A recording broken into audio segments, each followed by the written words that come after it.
Hey friends, welcome back to Sweet Ave Zoo. Today we're deep diving into one of the most misunderstood beginner tarantulas, the pink toe, Avicularia. They're adorable, they're floaty, they're fuzzy, and they're professional escape artists. If you open their enclosure too slowly, they will simply ascend. Pink toes are amazing pets once you understand what they actually evolved for, which is not sitting in a stuffy, wet shoebox like a 2010 care manual told us. So let's break it down: modern, bio-informed husbandry that keeps these little tree goblins thriving. So, pink toes come from the tropical forests of northern South America. They're arboreal, so meaning they live up, not in or under.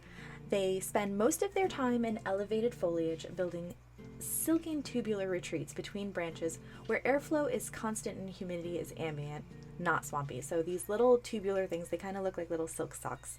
They're super duper cute. We'll get into that in a minute. Key traits about these guys are they have a very gentle temperament, they have lightning fast movement, they're opportunistic eaters, they make light airy webbing, and they're very sensitive to stagnant air.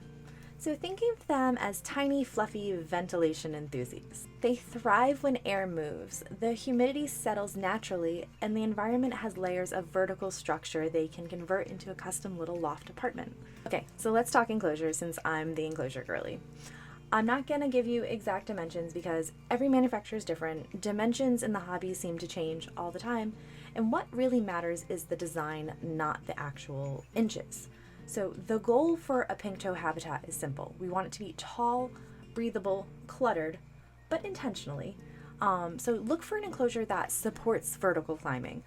Cross ventilation, so that's airflow that goes through the habitat, not just holes on one side. Multiple anchor points for webbing, and a secure door because pink toes are great escape artists. A pink toe's habitat should feel like the inside of a breezy, leafy micro jungle, not a sealed terrarium. If the enclosure fogs up and stays fogged, that's a sign that airflow is too low. If everything dries instantly, that's too much airflow. You want something in the middle ground. So it doesn't matter the critter. I never use straight coconut coir for anyone. I'm sorry, it's just yucky. It's a byproduct of the coconut.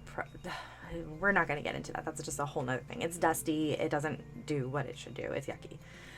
Anyways, so for arboreal species, I prefer like an ABG-style forest floor mix, so you can use like arachid dirt.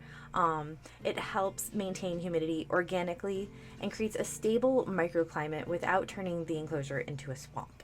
My mix generally includes things like topsoil with some sand, some orchid bark, some horticultural charcoal, leaf litter, and a little bit of sphagnum moss to hold on to that moisture and humidity. You don't need it to be super deep because pink toes aren't burrowers, right?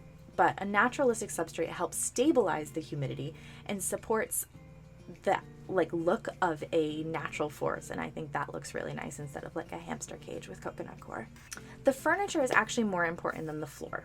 So for pink toes, think elevated structures. One main upright cork bark piece, additional branches or vines, some dense plants, whether they're real or fake, lots of intersecting surfaces for webbing, so you want crosses in your vines and your branches. They will choose one spot to create this little silk tunnel, and don't tear that down. That is their home. That's where they feel most safe. That's going to be where they spend the majority of their time, because remember, these guys only stray from their little web a couple inches a day. They spend a lot of that time right in that little tube, so don't break it. You want multiple floors in the enclosure so that they can navigate vertically without feeling exposed. So if the top third of your enclosure is empty, your pink toe is not going to go up there because it doesn't feel safe. Here's the single biggest key to keeping Avicularia alive. Humidity and airflow must coexist. So old care sheets used to say high humidity, low ventilation, which is how many beginner Avics died.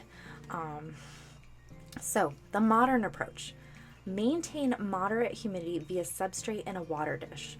Allow constant air exchange via ventilation, and mist lightly and infrequently. So never miss the spider. Mist one plant, one wall, or the cork. just enough to bump the humidity. The enclosure should never feel sealed or stagnant. You want their environment to feel like a tropical morning, not a sauna.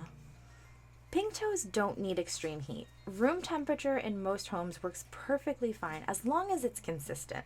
So give them a warm, stable environment, no direct heat lamps, no cold drafts from like a window, and nothing that will dry out their enclosure like a constant air flow source.